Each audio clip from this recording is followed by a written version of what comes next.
गणेशाय नमः। आप सभी भक्तों को भैया पाचे पर्व की ढेर सारी शुभकामनाएं। आज के वीडियो में आप सभी श्रवण करेंगे श्रावण महीने की कृष्ण पक्ष की भैया पाचे की संपूर्ण कथा विधि विधान के साथ। भैया पाचे श्रावण मास के कृष्ण पक्ष की पंचमी को भैया पाचे मनाई जाती है। इस दिन प्रातःकाल सिर धोकर स्नान करते हैं और एक थाली में पहले दिन रात को भीगे हुए चने, मोठ, पैसे, हल्दी, कच्चा दूध मिलाकर पानी भरा हुआ लोटा लेकर कीकर के पेड़ पर जाते हैं और एक टहनी पर जल चढ़ाकर हल्दी से टीका करते हैं और सबके माथे पर हल्दी से टिक्की लगाते हैं। लोटे पर भी मौली बांधकर सतिया बनाते हैं। झाड़ी की टहनी के कोटों पर मोठ चने बोते हैं। फिर अपनी साड़ी की पल्ले से अपने माथे व कीकर की टहनी को 7 बार छूकर कहते हैं, झार झरे मेरा वीर बढ़े, झार झरे मेरा वीर बढ़े। इसके बाद कहानी कहते हैं। कहानी कहते सुनते समय हाथ में मोठ चने लेकर छीलते रहते हैं। कहानी सुनने के बाद छीले हुए मोठ चने वहीं पर चढ़ा देते हैं। फिर विनायक महाराज की कहानी भी कहते हैं। कहानी कहते सुनने के बाद पानी सूरज को देते हैं और थोड़ा सा पानी बचाकर रखते हैं। घर के अंदर आने से पहले दरवाजे के दोनों कोरों पर जल डालकर हल्दी से सतिया बनाते हैं। घर आकर एक अलग लोटे में पानी लेकर मोठ चने, फल, मिठाई, रुपए एक थाली में रखकर बायना निकालते हैं। यह बायना सास, जेठानी, ननद को पाँव छूकर देते हैं। यह पूजा बिन बियाही लड़कियां भी करती है और छोटी बहनों को बायना देती है। उद्यापन जिन लड़कियों की इसी वर्ष शादी होती है वे पहले वर्ष मायके में ही भैया पाचे मनाती है और चुनरी ओढ़कर बायना मिनस कर एक बड़े ढक्कन वाले भोगने में मोठ चने भरकर उन पर रुपए, फल, मिठाई, साड़ी, ब्लाउज रखकर बायने के साथ ससुराल जाकर सास, ननद, जेठानी को पाँव छूकर यह बायना देती है। अब सुनिए भैया पाचे की कहानी। एक राजा था, उसके 7 बहू बेटे थे। 7 बहुओं का तो पीहर था, 7वीं का कोई पीहर नहीं था। 6 बहुएं कुएं पर पानी भरने गई तो आपस में बोली कि जल्दी जल्दी पानी भर लो, बाद में ढोक मारने जाना है। कुएं पर कोई एक जनी उन 6 बहुओं से बोली कि तेरी जेठानी क्या कर रही है? वह 6 बहुओं बोली कि वह तो चरखा काट रही है। उसे मालूम है क्या कि भैया पाचे क्या होता है? क्यों होता है? क्योंकि उसके तो कोई भाई ही नहीं है। ये सारी बातें एक सर्प सुनकर उन 6 बहुओं को पीछे पीछे चल पड़ा। घर में आकर सर्प ने आदमी का रूप लेकर 7वीं बहू से कहा, बहन राम राम। वह कहने लगी कि मेरे तो कोई भाई नहीं था, तू भाई कहाँ से आ गया? भाई बोला, बहन तेरी शादी के बाद मेरा जन्म हुआ इसलिए तू मुझे नहीं जानती है। वह अपनी सास से पूछने गई कि मेरा भाई आया है, मैं क्या करूं? तब सासू माँ कहने लगी कि तेल से चूल्हा लीप ले और तेल में ही चावल चढ़ा दे। ऐसा करने पर ना तो चूल्हा सूखा ना ही चावल पके। वह पड़ोसन से पूछने गई और पड़ोसन के बताने पर मिट्टी से चूल्हा लिपकर पानी में चावल चढ़ाए, दाल चावल बनाकर घी बूरा मलकर उसने अपने भाई को जिमाया। जिमने के बाद भाई बोला, बहन मैं तुझे घर ले जाने आया हूँ।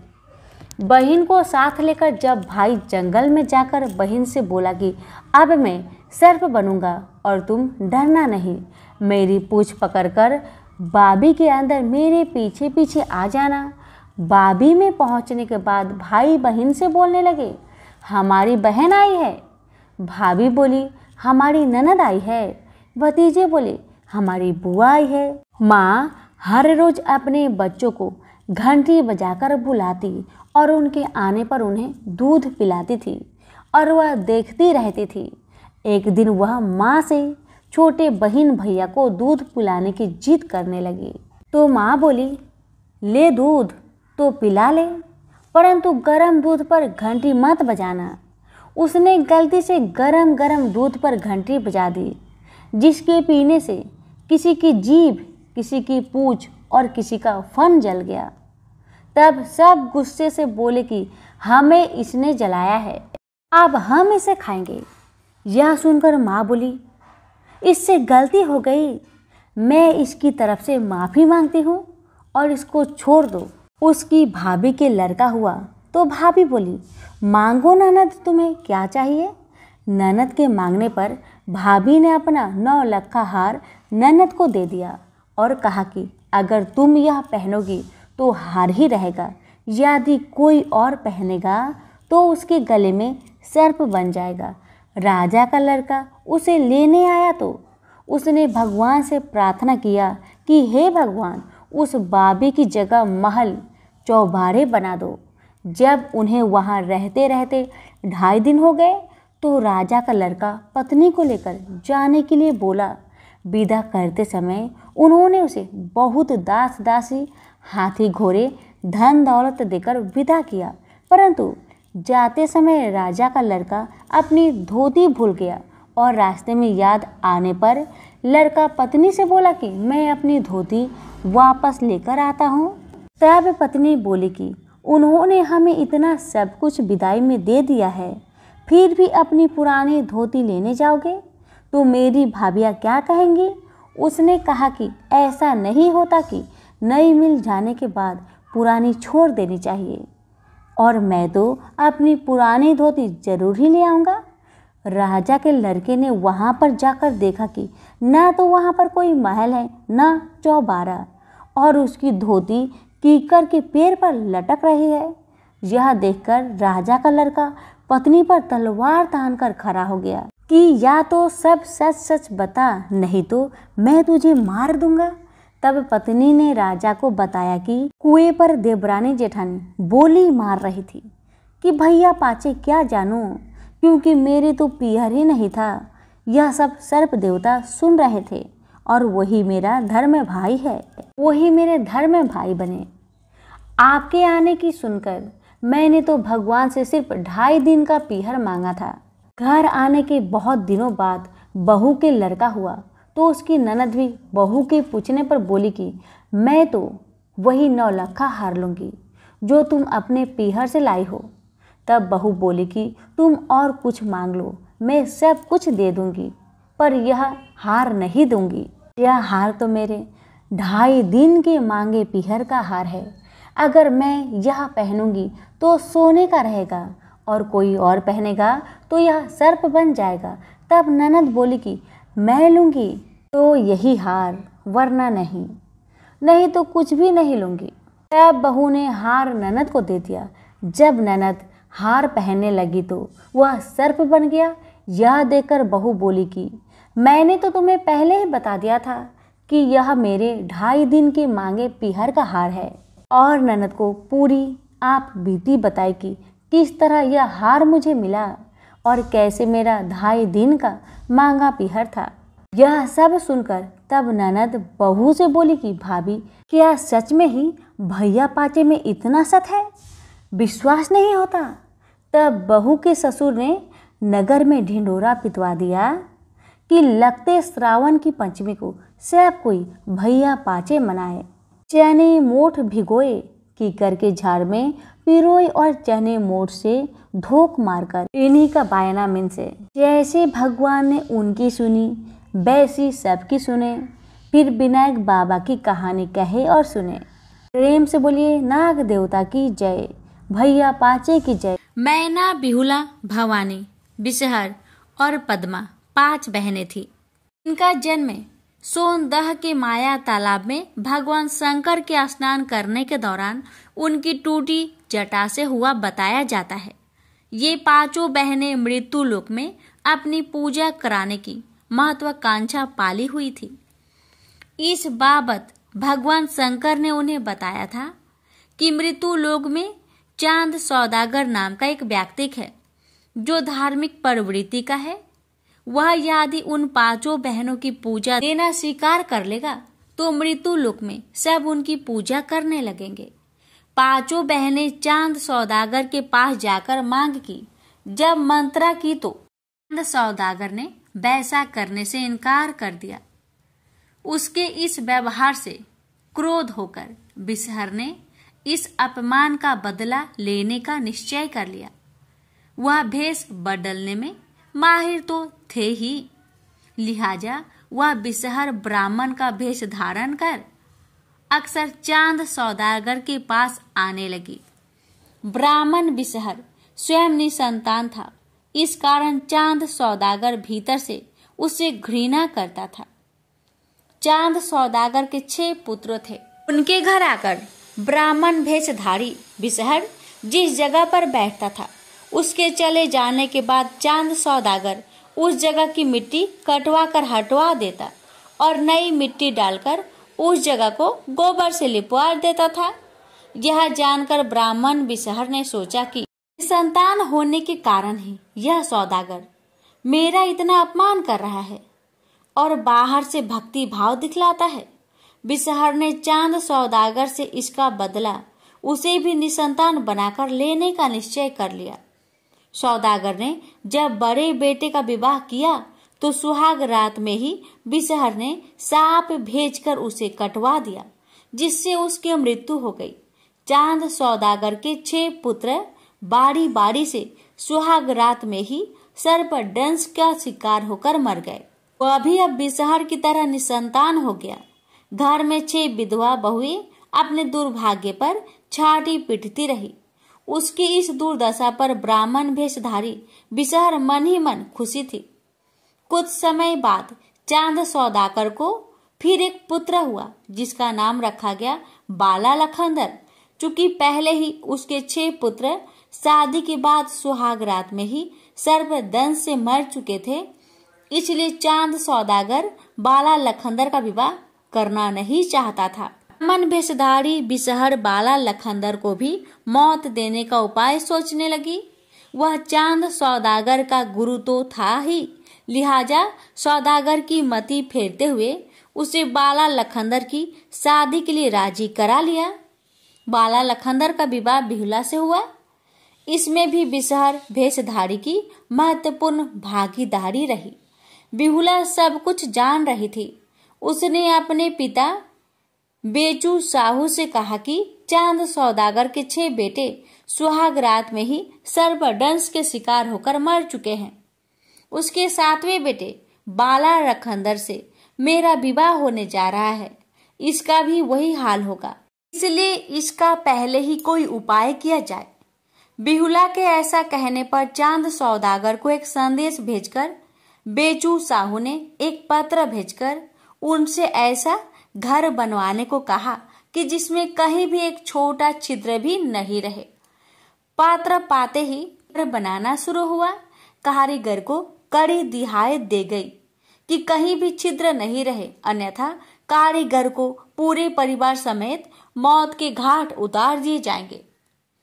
ऐसा सुरक्षित मकान बनने की खबर जब बिसहरी को मिली तो उसे अपनी योजना विफल होती दिखाई देने लगी। फिर भी उसने हार नहीं मानी। कारीगर को बुलाकर उसे ऐसी छोटी सुराग मकान की दीवार में छोड़ देने पर राजी कर लिया, जिसे आसानी से देखा नहीं जा सके। मकान बनकर जब तैयार हो गया तो चांद सौदागर ने अपने परिजनों के साथ उसका मुआयना किया। उसे वह छिद्र दिखाई नहीं दिया। वह इस तरह के मकान निर्माण से काफी खुश हुआ। तय समय पर बाला लखंदर का विवाह बिहुला से संपन्न हुआ। वह ससुराल आ गई।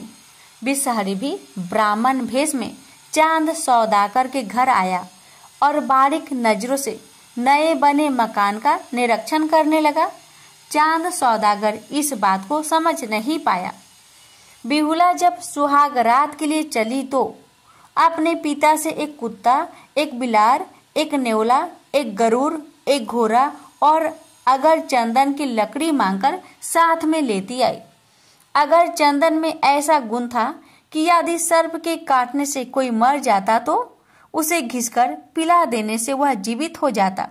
सुहाग रात में बाला लखंदर सती बिहुला गहरी निंद्रा में थी। बिसहरी ने अपने यंत्र के तहत उस मकान में जो छोटा छिद्र करवा दिया था वह उसकी योजना में बड़ा कारागर सिद्ध हुआ। इसी छिद्र से बिसहरी की प्रेरणा पाकर एक पतला सांप कमरे में घुसा और बाला लखंदर को डस लिया। उसने बिहुला को जगाने की कोशिश की मगर गहरी निद्रा में होने के कारण नहीं जाग पाई। कहते हैं कि उसकी यह निद्रा भी बिसहरी की ही करतूत थी। जिस नागिन ने बाला लखंडर को डसा वह बिहुला की ही बहन थी। गुरु बिसहरी ने उसे काफी दबाव देकर और डरा धमकाकर भेजा था।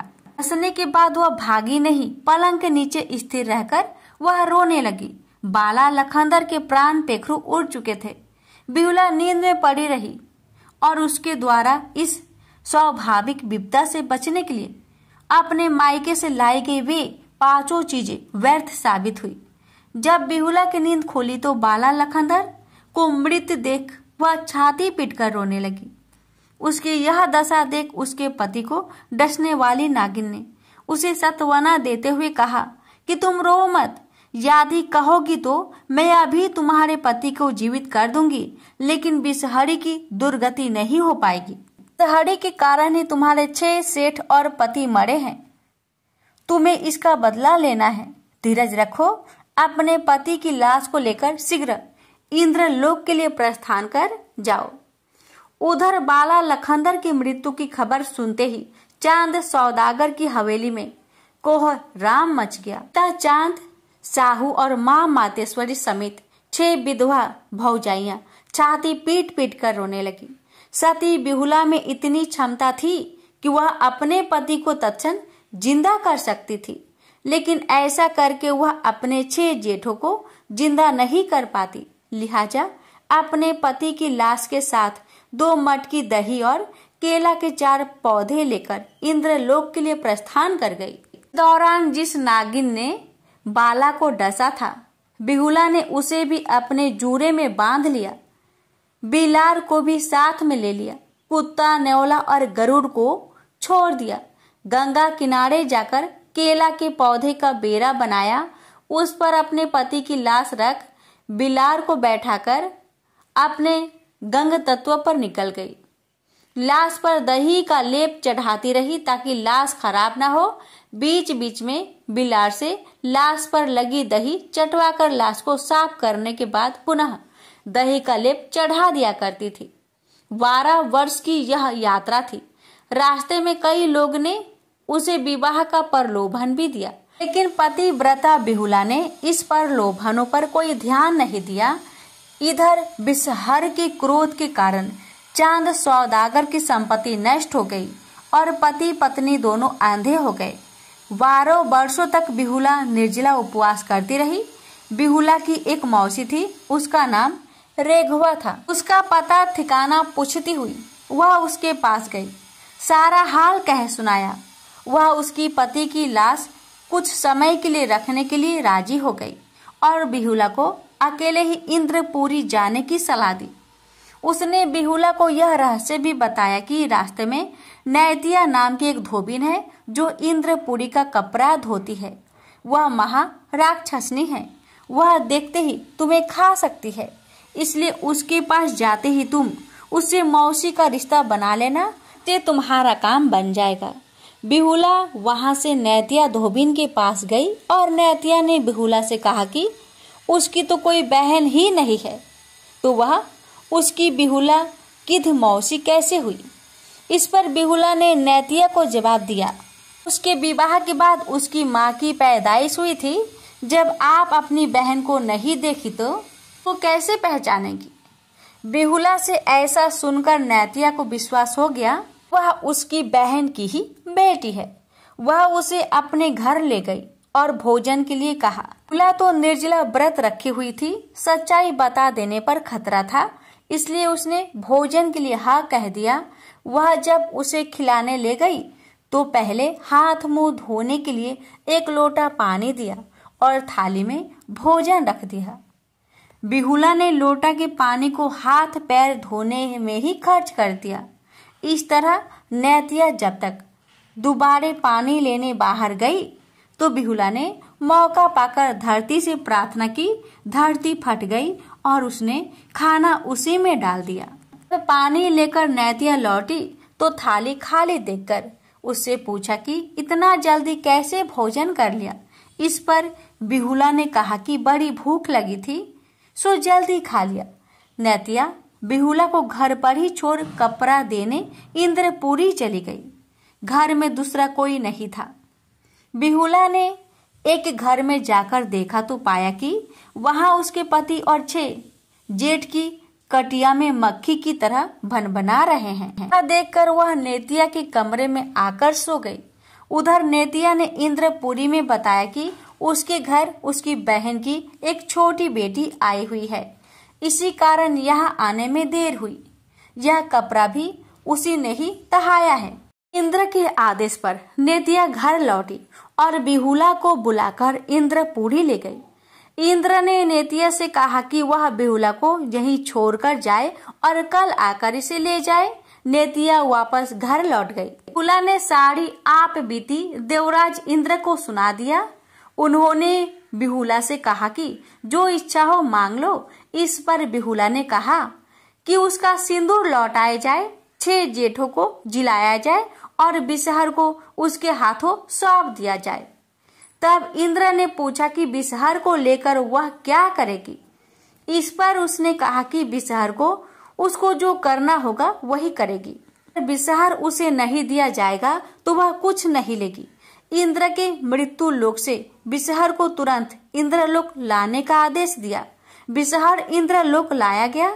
यहाँ आने पर जब उसने बिहुला को देखा तो उसके होश उड़ गए। बिहुला ने बिसहर के सामने ही इंद्र को उसके तमाम कारनामों से अवगत करा दिया। बिसहर ने बिहुला द्वारा अपने ऊपर लगाए गए आरोप का प्रमाण देने को कहा।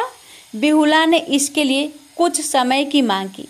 वह रेघुआ के घर जाकर अपने पति की लाश ले आई और साक्षी के रूप में उसने जूड़े में बंधे नागिन को खोल दिया। उस नागिन ने कहा कि वह 12 वर्ष से निर्जला है, बोलने की शक्ति उसमें नहीं है, कुछ खाने के बाद ही सारा हाल बता सकूंगी। इसके बाद बाला लखनदर की लाश के साथ बिहुला को सुलाया गया। जैसे जैसे नागिन ने उसे डसा था सब प्रत्यक्ष उसने दिखा दिया। बिहुला ने इंद्र से कहा कि बिसहर उसके 6 जेठ को मारकर नेतिया के यहाँ रखे हुए हैं, वहां से उन्हें मंगाया जाए। कुछ लोगों के साथ बिसहर को नेतिया के घर भेजकर बिहुला के सभी जेठ एवं पति को लाया गया।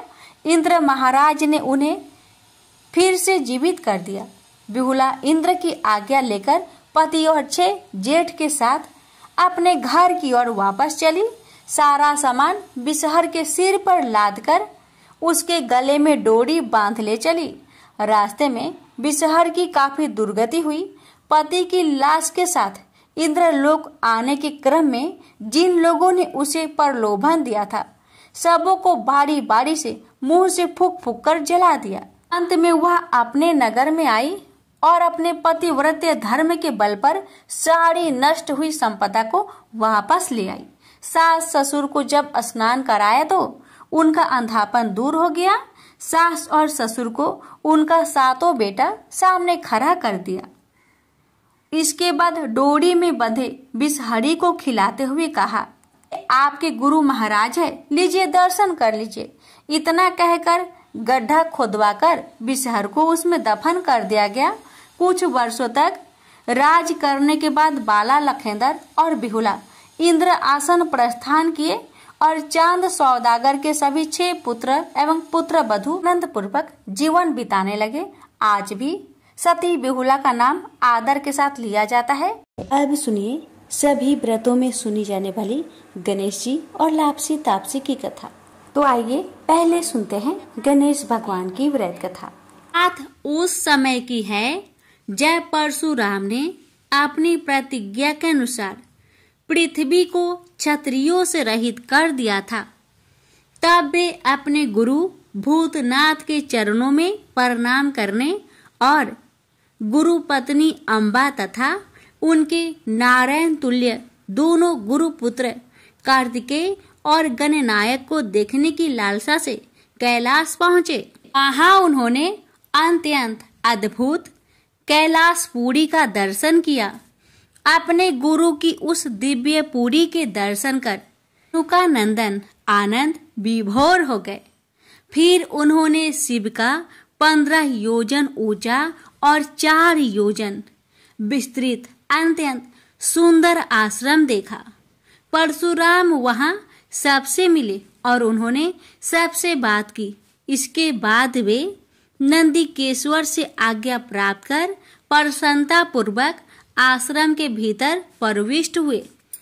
कुछ ही आगे जाने पर महातपस्वी परशुराम ने बहुमूल्य रत्नों से निर्मित सैकड़ों मंदिर देखे। उन्होंने वहां का भीतरी द्वार देखा जो नाना प्रकार की चित्रकारी से चित्रित तथा हीरे मोतियों की गुथी हुई मालाओं से अत्यंत शोभ्यमान था। परशुराम ने द्वार के बाएं भाग में अपने गुरु पुत्र कार्तिकेय को देखा और दाहिने ओर पार्वती नंदन गणेश तथा शिव पार्वती का अवलोकन किया। वे वहां रत्न भरण भूषित बहुमूल्य रत्नों से बने सिंहासनों पर आसीन थे। परशुराम सबसे मिलते और प्रेम पूर्वक बात करते हुए प्रसन्नचित चित्त से आगे बढ़े ही थे कि गणेश ने उन्हें देखकर कहा, शूलपाणी इस समय शयन कर रहे हैं। मैं उन परम प्रभु की आज्ञा प्राप्त कर तत्काल तुम्हें साथ ले चलूंगा। बस इतनी देर रुक जाओ। परशुराम ने गणेश के सम्मुख खड़े खड़े उत्तर दिया, बंधुवर, मैं अपने गुरु शिव व माता पार्वती के दर्शन करना चाहता हूँ। मैं उनके चरणों में प्रणाम कर अभी लौट जाऊंगा। गणेश ने उन्हें अनेक प्रकार से समझाते हुए कहा, इस समय भूतेश्वर शिव एवं माता पार्वती अंतःपुर में है, अतएव अभी आपको वहां नहीं जाना चाहिए। परम गुरुदेव शिव एवं माता पार्वती के चरण कमलों के दर्शन करने का मेरा सहज अधिकार है। परशुराम अपने आग्रह पर दृढ़ थे, किंतु गणेश उन्हें अत्यंत विनय पूर्वक समझाते रहे। मैं तो परम पिता शिव एवं माता पार्वती के दर्शनार्थ जाऊंगा ही। यह कहकर परशुराम आगे बढ़ना ही चाहते थे कि गणेश ने उन्हें रोक दिया। 21 बार पृथ्वी को क्षत्रियों से रहित करने वाले भृगु नंदन कुपित हो गए और उनका गणेश से विवाद ही नहीं हुआ, हाथापाई भी होने लगी। कुमार कार्तिकेय ने उन्हें समझाने का प्रयास किया, किंतु क्रोध परशुराम ने उन्हें धक्का दे दिया, जिससे वह गिर गए। शिव पुत्र गणेश ने उठकर परशुराम की उद्दंडता के लिए उनकी भर्त्सना की, तो क्रोध परशुराम ने अपना तीक्ष्ण परशु उठा लिया।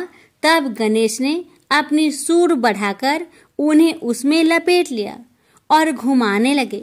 गणेश की सूंड में लिपटे परशुराम सर्वथा असहाय और निरुपाय थे। गणेश के योग बल से परशुराम स्तंभित रह गए। गणेश ने परशुराम को सप्तद्वीप, सप्त पर्वत, सप्त सागर, भूलोक, स्वर्गलोक, जनलोक, ध्रुवलोक, गौरीलोक और शंभुलोक में घुमाते हुए समुद्र में फेंक दिया। परशुराम समुद्र में तैरने लगे तो निरामयी गणनाथ ने उन्हें पुनः अपनी सूंड में उठा लिया और घुमाते हुए बैकुंठ धाम दिखाकर गोलोक धाम का दर्शन करा दिया।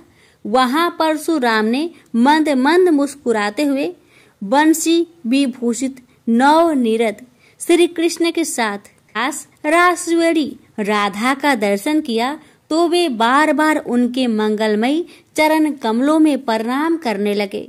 कुछ देर बाद परशुराम सचेत होकर पृथ्वी पर गिर पड़े। समय उनका प्रतिवादी मुख स्तंभ गणेश जी द्वारा किया हुआ स्तंभन भी दूर हो गया।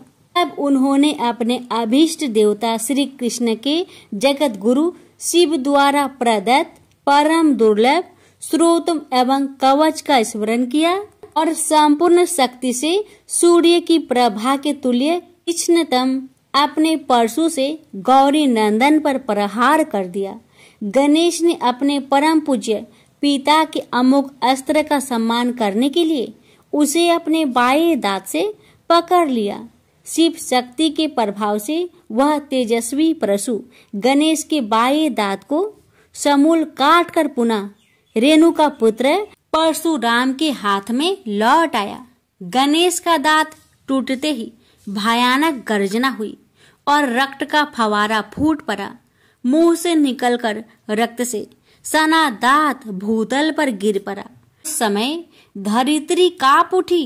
यह दृश्य कार्तिकेय, क्षेत्रपाल आदि पार्षद तथा शून्य में देवगण अत्यंत भयभीत होकर हाय हाय करने लगे। कैलाशवासी डर से मूर्छित हो गए।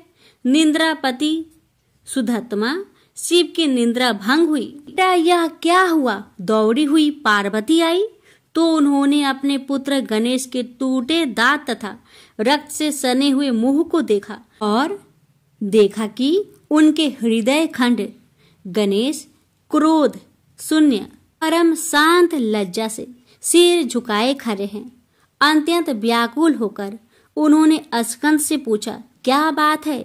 यह कैसे हुआ? स्कंद द्वारा संपूर्ण वृत्तांत सुनकर पार्वती अत्यंत क्रोध हुई और अपने प्रिय पुत्र गणेश जी को सीने से लगाकर रोती हुई शिव से बोली, मेरे पुत्र गणेश और आपके शिष्य परशुराम में किसका दोष है? आप ही निर्णय करें। फिर माता पार्वती ने अपने सम्मुख परशुराम को शिव के प्रमोदक द्वारा चरण कमलों की निर्भयता पूर्वक सेवा करते हुए देखकर कहा, हे महाभाग राम, तुम योगियों के गुरु देवाधिदेव महादेव के शिष्य हो। तुम शुद्ध मन वाले हो। तुम्हारी अशुद्धता का कारण मेरी समझ में नहीं आ रहा। तुमने करुणामय गुरु से अमोघ परशु प्राप्त कर पहले तो उसकी क्षत्रिय जाति पर परीक्षा की और अब गुरु पुत्र पर परीक्षा की है। श्रुति गुरु दक्षिणा देने का निर्देश करती है और तुमने अत्यंत निर्दयता पूर्वक गुरु पुत्र का समूल एक दांत ही नष्ट कर दिया। अब इसका सिर भी काट डालो। चरमता का अमोघ परशु प्राप्त कर ले तो क्षुद्र श्रृंगाल भी वनराज को मार सकता है। इतना कहकर क्रोध से भगवती पार्वती परशुराम को मारने के लिए प्रस्तुत हो गई। भय बस परशुराम ने मन ही मन करुणा सागर गुरु को प्रणाम कर अपने इष्ट देव गोलोकनाथ श्री कृष्ण का स्मरण किया। तभी पार्वती ने अपने सम्मुख एक बौने ब्राह्मण बालक को देखा।